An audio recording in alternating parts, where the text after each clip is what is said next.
नमस्कार, मेरा नाम है डॉक्टर पुरु धवन और आज इस वीडियो में आप सभी जानेंगे कि किस तरह से हमारा शरीर काम करता है, गंदगी को बाहर निकालता है।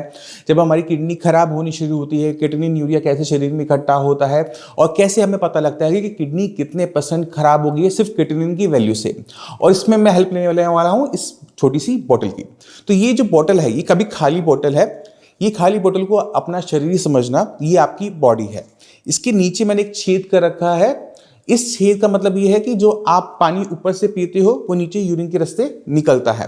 तो इसको पूरा अंडरस्टैंड करने की कोशिश करना। फिर जो भी आपके माइंड में क्वेश्चन हो वो आप कमेंट सेक्शन में कमेंट करके मुझे बता देना, तो नेक्स्ट टाइम हम इसको कवर करते हुए चलेंगे। तो हमारी बॉडी में क्या होता है, एक ओपन ट्यूब है, माउथ होता है। माउथ से हम वाटर का इंटेक करते हैं और यूरिन के रास्ते हम उसको बाहर एक्सक्रीट करते हैं। जब हम पानी पीते हैं तो पानी बिल्कुल नॉर्मल होता है, बट जब हम उसको एक्सक्रीट करते हैं यूरिन की फॉर्म में, तो बॉडी में जितनी भी गंदगी होती है, क्रिएटिनिन है, यूरिया है, उसमें डिसॉल्व होकर निकल जाता है। तो आपके लिए प्रेजेंटेशन करने के लिए ये बॉडी को आप अंडरस्टैंड करके अब हम लेकर आते हैं क्रिएटिनिन। तो क्रिएटिनिन के लिए मैं यूज कर रहा हूं काला नमक। तो ये हम क्या करते हैं, कुछ थोड़ा सा काला नमक इसमें अच्छी सी मात्रा में डाल देते हैं। ठीक है, मेरे ख्याल से आपको सबको दिख रहा होगा काला नमक आ गया। क्योंकि काला नमक पानी में घुल जाता है, इसलिए हमने काला नमक को लिया है। कलर थोड़ा सा ब्लैकिश होता है, तो आप सभी को कैमरे में शायद दिख जाए। अब ये जो क्रिएटिनिन है, ये जो है हमारी बॉडी में हर टाइम बनता रहता है। यूरिया है, हर टाइम बनता रहता है। यहाँ हम अलग से डाल रहे हैं, बट वो बॉडी में तो ऑटोमेटिक तरीके से बनेगा। अब ये आपके शरीर में बन रहा था। अब जब भी कोई पानी पीता है तो क्या होता है, पानी पीने की वजह से वो पानी में डिसॉल्व होता है। अब आप देख रहे हो कि ऊपर से पानी जा रहा है, नीचे से जा रहा है ना। तो इस पानी में अब ये जो नमक या फिर आप कह लो क्रिएटिनिन है, वो डिसॉल्व हो जाएगा और वो पानी के साथ निकलता रहेगा। और इसी तरह से हमारी बॉडी क्लीन होती रहती है। तो ये प्रोसेस हमारा कॉन्टिन्यूसली चलता रहता है। ये प्रोसेस हमारी बॉडी में कॉन्टिन्यूसली 24 घंटे 365 दिन चलता रहता है। चलता थोड़ा थोड़ा कर है, बट क्योंकि टाइम पीरियड कॉन्टिन्यूस है, इसी वजह से हमारे क्रिएटिनिन लेवल कभी बढ़ नहीं पाते, है ना। देखो पूरा का पूरा डिसॉल्व हो गया है और वो जा रहा है। तो थोड़ा सा वेट कर लेते हैं। तो आप देख रहे होंगे कि पानी ऑलमोस्ट निकल चुका है। काला नमक जो बॉडी हमने बॉटल में डाला था वो फिनिश हो चुका है, क्योंकि वो डिसॉल्व होकर पानी के साथ निकल गया। ये नॉर्मल प्रोसेस है, हर किसी की बॉडी में हो रहा है। बट जब अगर यही प्रोसेस खराब हो जाए, किडनी खराब हो जाए, तो क्या होगा कि बॉडी में जो क्रिएटिनिन है, वो यूरिया है, वो एक्यूमुलेट होना शुरू हो जाता है। तो उसको हम दोबारा से एक और एग्जांपल से अंडरस्टैंड करने की कोशिश करते हैं। तो इसी बॉटल में हम दोबारा से काला नमक डाल देते हैं। इसको आप क्रिएटिनिन कह सकते हो, यूरिया कह सकते हो, और जितनी भी हमारी बॉडी में वेस्ट बनने वाली वेस्ट मटेरियल है, वो सारा का सारा यही है। इसी को हमने एस्केप करवाना है। बट अब यहाँ पे कंडीशन थोड़ी सी चेंज हो रही है कि हमारी किडनी अब खराब है। तो क्या होगा, तो आपको याद है मैंने आपको दिखाया था बॉटल के नीचे हमने एक छोटा सा छेद बना रखा है ना। अब हम उस छोटे से छेद के लिए थोड़ी सी ट्रबल पैदा करेंगे। ट्रबल कैसी, जैसे बीपी बढ़ जाता है, शुगर बढ़ जाती है। बीपी शुगर बढ़ने पर क्या होता है कि ये जो हमारा प्रोसेस है किडनी का, किडनी के अंदर जो हमारे छोटे छोटे नेफ्रॉन्स हैं वो डैमेज हो जाते हैं। तो इसको डैमेज को शो करने के लिए हम इसमें थोड़ी सी डालेंगे मिट्टी। थोड़ी सी मिट्टी ले रखी है, इसको हम थोड़ा सा इसमें डाल देते हैं, थोड़ा सा। अब इस बॉटल के छेद में कितने % ब्लॉकेज है उस पर डिपेंड करेगा कि कितना क्रिएटिनिन हमारे शरीर में इकट्ठा होगा। तो आपकी बॉडी में कितना क्रिएटिनिन इकट्ठा हुआ, उससे हमें कैसे पता लगता है कि किडनी कितने % खराब होगी, उसको भी अंडरस्टैंड करने की कोशिश करेंगे। क्योंकि हमारी बॉडी में क्रिएटिनिन हर टाइम बनता जा रहा है, तो अगर उसका जो लेवल है वो बढ़ता जा रहा है, तो ये हमें बता रहा है कि कुछ ना कुछ यहाँ गलत है ना। तो हम क्या कर रहे हैं, हम क्रिएटिनिन के बढ़ते हुए लेवल से जज कर रहे हैं कि हमारा जो ये छेद है वो कितना बंद है, या हमारी किडनी कितनी खराब, कितने % खराब है। अगर आपने घर में देखा हो कि आपके घर में जो वॉश बेसिन होता है, सिंक होता है, तो उसमें भी पानी इसी तरह से एक्यूमुलेट होना शुरू होता है, जो आपको बता रहा होगा कि आपके सिंक में या वॉश बेसिन में किसी टाइप का कचरा फंस गया है। सेम बॉडी के साथ हो रहा है, बट हम बॉडी के अंदर कैसे देखते हैं, with the help of medical test, with the help of creatinine and urea, जिसे हम KFT भी कहते हैं। तो क्रिएटिनिन कितना लेवल बढ़ गया, उससे हमें पता लग जाएगा कि कितनी % आपकी किडनी खराब है। तो अगर किसी का लेवल 1 पे किडनी फेलियर है, तो उसकी यूरिन का फ्लो में कोई दिक्कत नहीं आती, क्रिएटिनिन लेवल नॉर्मल होता है, बट यूरिन के अंदर प्रोटीन लीक आउट हो रहा होता है। तो आपकी बॉडी में कितना क्रिएटिनिन और यूरिया इकट्ठा हो रहा है, उससे हमें आइडिया लग जाता है कि किडनी कितने % काम कर रही है। अगर क्रिएटिनिन का लेवल नॉर्मल है, कोई सिम्टम नहीं है, सिर्फ यूरिन में प्रोटीन आता है तो उसे स्टेज 1 ऑफ किडनी फेलियर कहा जाता है। यहाँ पे जीएफआर की वैल्यू 90 प्लस होती है, ठीक है, 90 से प्लस, कोई भी हो, 100 हो, 110 हो, कोई फर्क नहीं पड़ता, नॉर्मल होगा जीएफआर आपका, बट प्रोटीन आपका लीक आउट हो रहा होगा। उसके बाद चलते हैं हम स्टेज 2 पे। स्टेज 2 में क्या होता है कि जैसे जैसे वो क्रिएटिनिन बढ़ता है ना, तो एक वैल्यू होती है जीएफआर की, वो अक्सर हमारी केएफटी रिपोर्ट में मेंशन होती है। उस पर डिसाइड होता है कि किस स्टेज का किडनी फेलियर का वो पेशेंट है। तो अगर हम स्टेज 2 पे चले जाते हैं तो हमारा जो जीएफआर है वो हमारा कम हो जाता है। वो हमारा कम होकर कितना आ जाएगा, वो 90 और 60 के बीच में आ जाएगा। अब 90-60 को देख कर हम कह सकते हैं हाँ जी कुछ ना कुछ तो किडनी के साथ गलत हो रहा है ना। अब इसी तरह से जब हमारी किडनी की स्टेज और ख़राब होती है, हम स्टेज 3 पे जाते हैं, तो वो हमारा 30 to 60 के बीच में चला जाता है जीएफआर। तो उससे हमें पता लग जाता है कि ओके किडनी के साथ कुछ गलत हो रहा है। इसी तरह से स्टेज 4 में वो 30 to 15 के बीच में आ जाता है, और अगर वो 15 से नीचे चला जाए तो उस कंडीशन को स्टेज 5 या फिर ESRD, and stage renal disease कहा जाता है, जहां पे किसी भी पेशेंट को डायलिसिस रेकमेंड किया जाता है कि अब आपकी किडनी इतनी खराब हो गई है कि आपकी बॉडी सस्टेन नहीं कर सकती, जिंदा नहीं रह सकती, इसलिए आपको अब जाके करवाने की जरूरत है, वो है डायलिसिस। अब डायलिसिस क्या करता है, डायलिसिस फिल्ट्रेशन बॉडी से बाहर कर देता है। तो कुछ पेशेंट को लगता है कि हम अगर डायलिसिस करवा लेंगे तो हमारी किडनी ठीक हो जाएगी, हमारा क्रिएटिनिन फिर नहीं बढ़ेगा। ऐसा नहीं है, आपको डायलिसिस करवाते रहना पड़ता है। उसके पीछे रीजन ये है क्योंकि आपके शरीर में जो गंदगी है, क्रिएटिनिन है, यूरिया है, वो तो बनेगा ही बनेगा, और उसे कॉन्टिन्यूसली बॉडी से बाहर निकालने का तरीका हमारे पास सिर्फ एक है, वो है किडनी। अगर हम ये किडनी हमारी पूरी खराब हो जाती है तो हमें डायलिसिस का सहारा लेना पड़ता है। अगर आप अपनी किडनी पे काम करते रहते हैं, किडनी को ठीक रखते हैं, किडनी को खराब नहीं होने देते, तो ये परेशानियां नहीं होती। अब सवाल ये उठता है कि किडनी खराब ही क्यों हो रही है। तो किडनी खराब अपने आप कभी भी नहीं होती, कोई ना कोई कारण जरूर होता है। अब वो कारण आपका हाई ब्लड प्रेशर हो सकता है, आपका बढ़ी हुई शुगर लेवल हो सकता है क्योंकि आपको पारिवारिक बीमारी चल रही हो, तो कोई ना कोई कारण जरूर होगा। अब पेशेंट सबसे बड़ी गलती क्या करते हैं कि वो किडनी का ध्यान नहीं रखते, वो क्रिएटिनिन का ध्यान रखते हैं। तो क्रिएटिनिन खुद में कुछ नहीं है, वो बनने वाला वेस्ट मटेरियल है। अगर आप उसे कम करना चाहते हो तो आपको अपने फिल्ट्रेशन प्रोसेस पे काम करना पड़ेगा, और वो फिल्ट्रेशन प्रोसेस कौन करता है, किडनी। तो हमें किडनी का ध्यान रखना पड़ता है। तो हमें अंडरस्टैंड करना पड़ता है कि मेरी किडनी जितना काम कर रही है उसे वो पहले सस्टेन करे, मेंटेन करे। तो इमेजिन करोगे कि किसी का क्रिएटिनिन लेवल 4 है, तो 4 पे हम ये मान के चलते हैं कि किडनी जो है 60% काम नहीं कर रही है। अब पेशेंट कोई डॉक्टर के पास आता है तो उसका पहला फर्स्ट ये बनता है कि लेवल 4 का ना वो 4 पे टिका रहे, 4 से ऊपर की तरफ ना जाए। तो किडनी को जो चीज़ नुकसान पहुंचा रही है आपको पहले उसे रोकना पड़ेगा।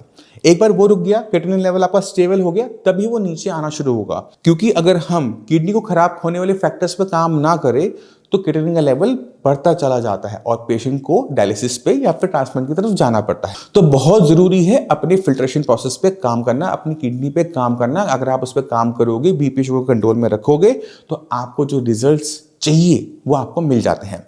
मैं चाहता हूं कि कुछ पेशेंट की रिपोर्ट्स और उनके टेस्टिमोनियल जो हमारे पास आते हैं उनको आप देखो, अंडरस्टैंड करो। इस चैनल पे बहुत सारे हैं, कुछ रिपोर्ट मैं यहाँ पर छोड़ के जा रहा हूँ, उससे पूरा अंडरस्टैंड करो तो आपको समझ में आना शुरू होगा कि जो मैं आपको बात कह रहा हूँ वो कितनी प्रैक्टिकल है।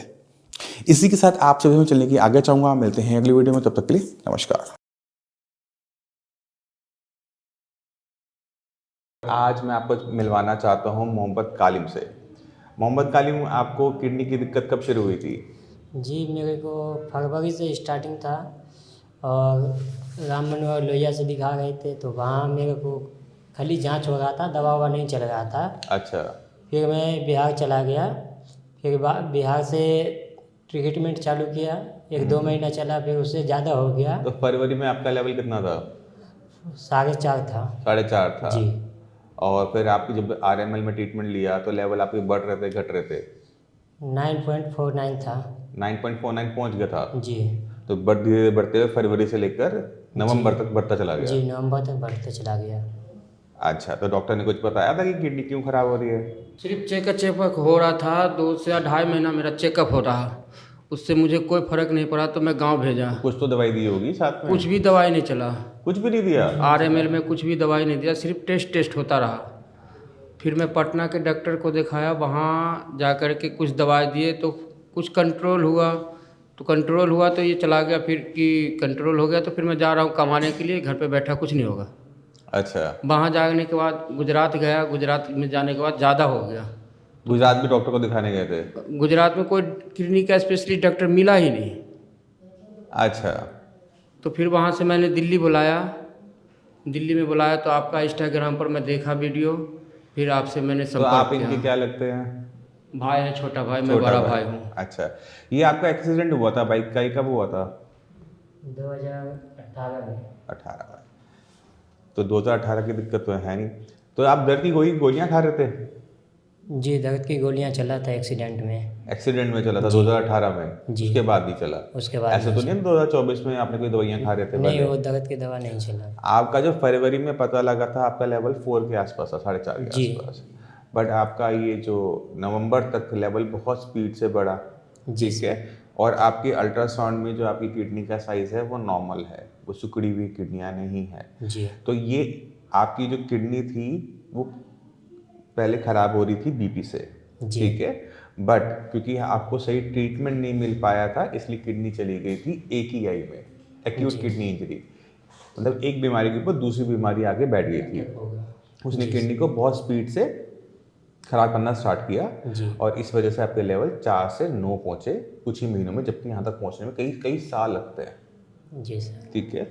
और जब हमने ट्रीटमेंट शुरू किया तभी आपका लेवल 9 से 3, पहले से भी कम, फरवरी से भी कम पहुंचा है एक महीने के अंदर, ठीक है। तो इस कंडीशन को क्या कहते हैं? AKI on CKD। अच्छा, जब आपके लेवल 9 था डॉक्टर क्या कह रहा था, क्या करना है? ट्रांसप्लांट करने के लिए बोल रहे थे, या तो डायलिसिस कराने के लिए। ट्रांसप्लांट के लिए, डायलिसिस के लिए जी। सीधा बोल दिया था कि जी कोई सर। और इलाज नहीं। जी। और अब दिखाया डॉक्टर को दोबारा से रिपोर्ट नहीं, जाके? अभी नहीं दिखाए हैं। वो डॉक्टर को दिखाया नहीं, सीधा आपके पास ही आए। आयुर्वेद पर मुझे बहुत ज़्यादा भरोसा है। अच्छा, अभी कोई दिक्कत महसूस कर रहे हो? जी नहीं, अभी तो नहीं है। खाना अच्छे से खा रहे हो? जी, खाना अच्छे से खा गए हैं। ठीक है। और वजन आपका बढ़ा है घटा है? बढ़ा है सर। वजन भी बढ़ गया जी। आपका? पहले आपका 45 किलो था, अब पहले 43 था, अभी 45 हो गया, 45। 44, 1 किलो के आसपास बढ़ा है। जी। ठीक है।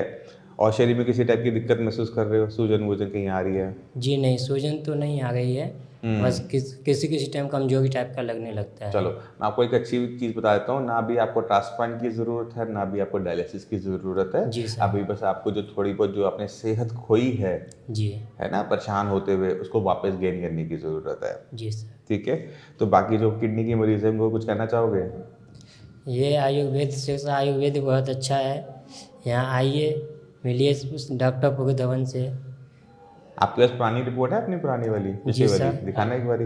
पैर में सूजन तो है नहीं ना? जी नहीं। जैसे कालिम जी बता रहे थे कि इनकी बहुत सारी जांचें हुई थी RML में, तो इनकी रीनल बायोप्सी भी हुई है। रीनल बायोप्सी के अंदर जैसे मैंने बताया कि किडनी जो थी वो स्क्लेरोस थी। स्क्लेरोस मतलब अंदर से सिकुड़नी शुरू हो गई थी, वो BP की वजह से होती है।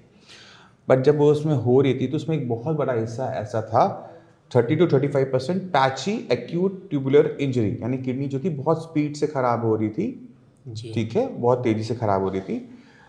अब जब आपका ये जो रिवर्सल हुआ है वो इसलिए हुआ है क्योंकि किडनी के अंदर जो एक्यूट पार्ट था, एक्यूट मतलब स्पीड से ख़राब जो हिस्सा हुआ था, वो बहुत तेज़ी से रिकवर हुआ है। ना सिर्फ वो रिकवर हुआ है बल्कि जो आपका क्रॉनिक वाला पार्ट था उसमें भी रिकवरी देखने को मिली है। इसी वजह से पिछले महीने इनकी जो रिपोर्ट थी 3 नवंबर 2024, क्रिएटिनिन लेवल 9.49, ठीक है। अब ये इन्होंने टेस्ट करवाया था, अब का जो टेस्ट है उसमें इनके लेवल बदल के क्रिएटिनिन का लेवल 3.96 हो चुका है, ठीक है। यूरिया भी बहुत रिड्यूस हुआ है। पहले इनका यूरिया था 119, 120 के आसपास था, अब 60, बिल्कुल हाफ हो गया है। तो इतने बड़े बदलाव तब किडनी के अंदर आते हैं जब किडनी के अंदर जो सूजन वाला हिस्सा है वो ज़्यादा हो। अगर किडनी के अंदर हिस्सा मर जाता है तो वो रिकवर नहीं करता है। अगर किडनी के अंदर सूजन बहुत तेज़ी से फैला है तो वो करता है। अभी भी आपका जो संकट है वो पूरी तरह से ख़त्म नहीं हुआ है, इस चीज़ का ध्यान रखिएगा।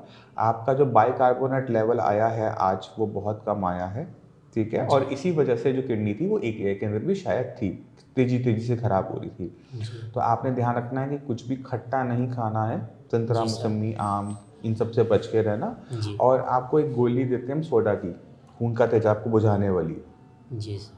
उसकी मात्रा मैं बढ़ा रहा हूँ जिससे आपका जो ब्लड है वो नॉर्मल की तरह हो जाए और किडनी को जो नुकसान ये पहुँचा है वो और भी रिकवर हो जाए, ठीक है।